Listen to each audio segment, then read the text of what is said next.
Diat Putra resmi tersangka. Keluarga mahasiswi Unsri tewas aborsi minta perkara tak diekspos polisi. Keluarga RF, mahasiswi Universitas Sriwijaya yang meninggal dunia karena aborsi meminta polisi tak mengekspos kasus tersebut. Seperti diketahui pada perkara ini, polisi menetapkan tersangka yang tak lain pacar RF yakni Diat Putra Nur Kesuma. Permintaan keluarga RF itu disampaikan kepada Kasat Reskrim sekaligus Kasih Humas Polres Ogan Ilir Ibtu Herman.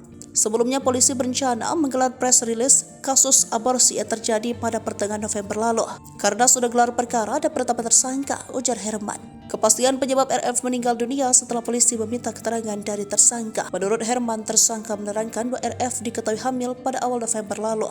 Tersangka meminta RF menggugurkan kandungan dengan mengkonsumsi obat yang dibeli secara online. Obat tersebut dikonsumsi bersama dengan minuman bersoda pada Kamis 16 November 2023 petang sekitar pukul 4. Keesokannya atau pada Jumat dini hari, korban merasakan sakit luar biasa di bagian perut hingga mengalami pendarahan, ungkap Herman. RF dinyatakan meninggal dunia dan jasadnya dibawa ke kampung halaman di Padang, Sumatera Barat. Sementara tersangka beserta sejumlah barang bukti berupa kemasan obat penggugur kandungan dan handphone untuk memesan obat tersebut. Tersangka kami amankan untuk proses hukum lebih lanjut, kata Herman.